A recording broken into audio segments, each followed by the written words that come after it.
Assalamualaikum warahmatullahi wabarakatuh. Perkenalkan, kami dari kelompok 6 yang beranggotakan yang pertama Mutiara Ranasari sebagai pemateri pertama. Yang kedua ada Salisa Roisatu Mahmudah sebagai pemateri kedua. Yang ketiga Moli Narita Humaira Zipa sebagai pemateri ketiga. Dan yang keempat Iva Agustiani sebagai pemateri keempat, serta saya Salman Al-Farisi sebagai penarik kesimpulan. Baiklah, dalam video ini kami akan membahas tentang penerapan darurat sipil terkait dengan penyebaran COVID-19 di Indonesia. Materi pertama yaitu tentang kronologi dan penjelasan kasus ini akan disampaikan oleh Saudari Mutiara Ratnasari. Apa itu darurat sipil? Darurat sipil adalah status penanganan masalah yang diatur dalam Peraturan Pemerintah Pengganti Undang-Undang atau Perpu Nomor 23 Tahun 1959 tentang keadaan bahaya. Dijelaskan pada pasal 1 bahwa keadaan darurat sipil dinyatakan apabila keamanan atau ketertiban hukum di seluruh wilayah atau di sebagian wilayah negara Republik Indonesia terancam oleh pemberontakan, kerusuhan-kerusuhan atau akibat bencana alam sehingga dikhawatirkan tidak dapat diatasi oleh alat-alat perlengkapan secara biasa. Oleh karena itu, dalam keadaan bahaya tersebut, Presiden akan memegang kekuasaan tertinggi di tingkat pusat. Ia juga memiliki wewenang untuk mencabut keadaan bahaya tersebut. Sementara di tingkat daerah, penguasaan darurat sipil dipegang oleh kepala daerah. Pada akhir tahun 2019 yang lalu, dunia telah diresahkan dengan munculnya virus COVID-19 yang pertama kali muncul di kota Wuhan, Cina, yang penyebarannya begitu cepat hingga menyakiti hampir seluruh dunia termasuk Indonesia. Dalam hal ini, pemerintah dengan sigap melakukan berbagai upaya sebagai bentuk penanganan dari virus COVID-19 ini. Menurut media Indonesia.com, selain dengan adanya kebijakan pembatasan sosial berskala besar, Presiden Jokowi juga menyampaikan adanya kebijakan darurat sipil sebagai upaya lanjutan penanganan dari wabah pandemi ini. Inilah materi selanjutnya tentang eksplorasi ketatanegaraan yang akan disampaikan oleh Saudari Salisa Roisatu Mahmudah. Baiklah, di sini saya akan menjelaskan 2 poin, yaitu yang pertama tentang perundangan hukum mengenai darurat sipil yang ditetapkan dikarenakan kasus coronavirus yang meningkat, dan yang kedua tentang pandangan masyarakat mengenai kebijakan darurat sipil tersebut. Kita akan mulai dari poin yang pertama, yaitu bagaimana perundangan hukum mengenai darurat sipil.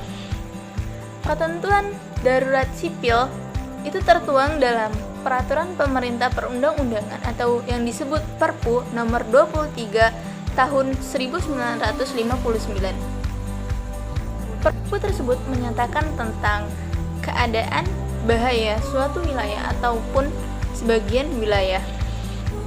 Dalam pasal 1 menyebutkan bahwa status darurat sipil diumumkan oleh Presiden atau Jenderal Panglima Perang tertinggi. Oh ya, keadaan darurat sipil itu baru bisa ditetapkan ketika ia memenuhi 3 kondisi, yaitu yang pertama, keamanan atau ketertiban hukum suatu wilayah negara Republik Indonesia terancam oleh pemberontakan, kerusuhan-kerusuhan atau akibat bencana alam yang dikhawatirkan tidak dapat diatasi oleh alat-alat perlengkapan secara biasanya. Yang kedua, itu kondisinya adalah timbulnya perang atau bahaya perang atau dikhawatirkan perkosaan wilayah negara Republik Indonesia dengan cara apapun juga. Dan kondisi yang ketiga yaitu hidup negara dalam bahaya atau dalam keadaan bahaya yang dikhawatirkan ada gejala-gejala yang dapat membahayakan hidup negara tersebut. 3 kondisi tersebut adalah syarat untuk ditetapkannya sistem darurat sipil. Baik, selanjutnya kita akan menjelaskan bagaimana respon ataupun pandangan mengenai kebijakan darurat sipil menurut lembaga-lembaga terkait dan juga masyarakat. Seorang pakar negara menyatakan bahwa kebijakan darurat sipil itu bukanlah pilihan yang tepat, dikarenakan pada saat ini Indonesia telah memiliki undang-undang tentang kekarantinaan dan undang-undang tentang penanggulangan bencana. Kedua UU tersebut telah memenuhi syarat untuk menghadapi pandemi COVID-19 yang sedang merajalela saat ini.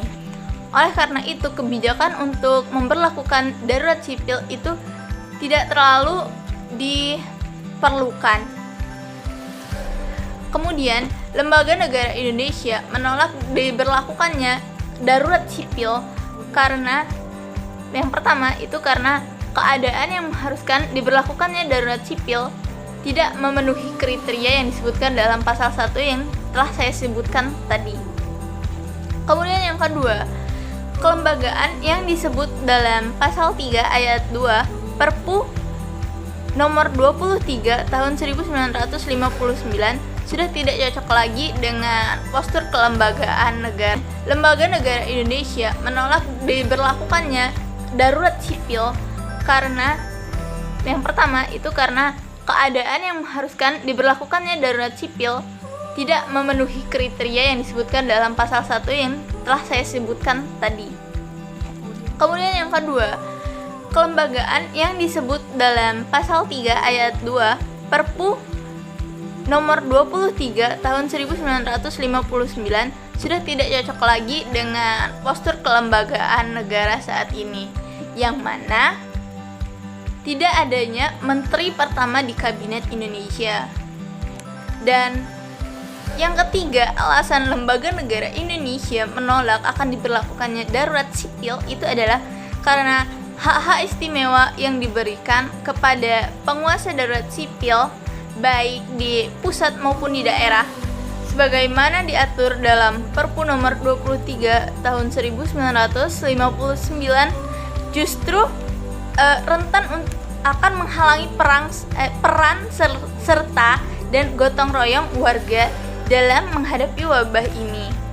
Sementara itu, kita lihat saat ini yang paling berpengaruh itu adalah peran serta warga yang turut andil membantu menangani pandemi COVID-19 yang sedang merajalela saat ini. Kemudian yang keempat, alasannya tersebut adalah jika penetapan darurat sipil ini dimaksudkan dalam rangka memastikan ketaatan warga negara terhadap kebijakan PSBB atau pembatasan sosial berskala besar dengan cara penerapan sanksi pidana bagi yang melanggar kebijakan, maka ini justru terlalu memberikan efek gentar dibandingkan sanksi pidana dalam UU Kekarantinaan Kesehatan.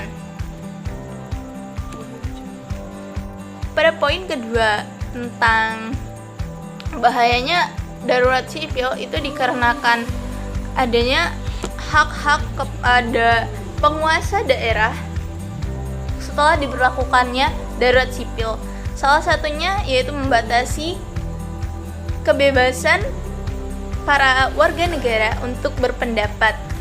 Dikarenakan pada pasal 17 ayat 1 menyatakan bahwa pemerintah ataupun penguasa darurat sipil itu berhak untuk mengetahui semua berita-berita serta percakapan-percakapan yang dipercakapkan kepada kantor telepon ataupun kantor radio, sehingga mereka dapat melarang ataupun memutuskan pengiriman berita-berita atau percakapan-percakapan tersebut.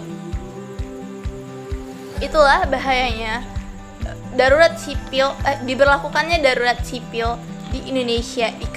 Oke, materi selanjutnya yaitu tentang eksplorasi respon publik yang akan disampaikan oleh Saudari Molina Rita Humaira Ziva.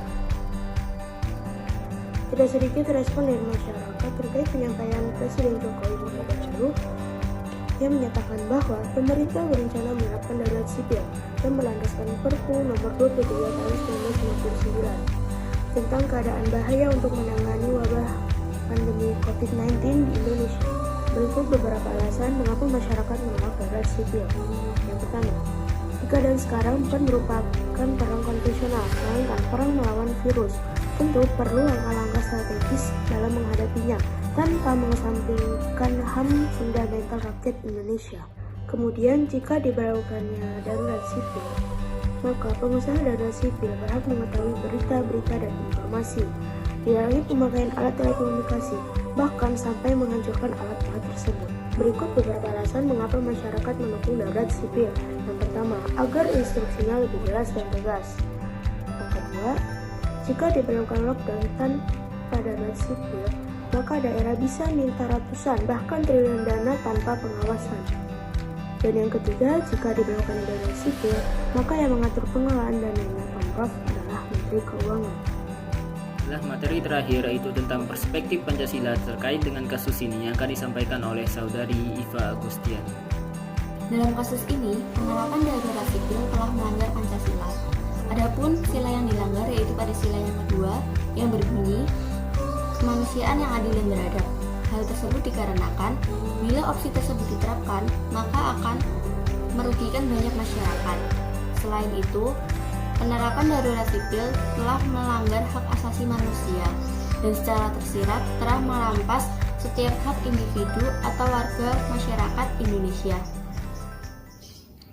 Dalam kasus ini, terdapat nilai pokok, nilai instrumental, dan nilai praksis. Adapun nilai pokok adalah nilai dasar yang bersifat tetap atau tidak dapat dirubah. Sedangkan nilai instrumental adalah penjabaran dari nilai dasar atau nilai pokok yang bersifat dinamis. Yang terakhir adalah nilai praksis. Nilai praksis adalah penjabaran dari nilai instrumental yang mendalam dan merupakan nilai nyata yang diterapkan dalam kehidupan kita sehari-hari. Pada sila kedua, nilai dasar atau nilai pokok, nilai instrumental, dan nilai praksisnya itu sendiri adalah sebagai berikut. Nilai dasar atau nilai pokoknya adalah tentang kemanusiaan. Sedangkan nilai instrumentalnya yaitu terdapat pada 26 ayat 3, pasal 27 ayat 2, pasal 28, pasal 30 ayat 1, dan pasal 31 ayat 1. Dan yang terakhir adalah nilai praksis. Nilai praksis itu sendiri yaitu bila penerapan darurat sipil ini tidak diterapkan dan harusnya tidak diterapkan karena akan menimbulkan pro kontra semua masyarakat. Selain itu dapat merugikan masyarakat, dapat menimbulkan pertikaian, dan dapat merampas hak setiap masyarakat itu sendiri. Dari hasil diskusi kami yang telah dipresentasikan, dapat kita tarik kesimpulan bahwa penerapan sistem darurat sipil ini untuk menghadapi pandemi COVID-19 tidak didukung baik dari kalangan masyarakat, pakar hukum maupun lembaga terkait. Hal tersebut dikarenakan sistem darurat sipil dianggap terlalu berlebihan dan membuat masyarakat menjadi lebih panik. Dan juga di Indonesia telah ada undang-undang kekarantinaan dan undang-undang penanggulangan bencana yang dianggap telah mencukupi untuk menanggapi masalah pandemi COVID-19 yang ada saat ini. Sekian presentasi dari kami. Bila terdapat kesalahan, kami memohon maaf kepada Allah. Kami mohon ampun. Assalamualaikum warahmatullahi wabarakatuh.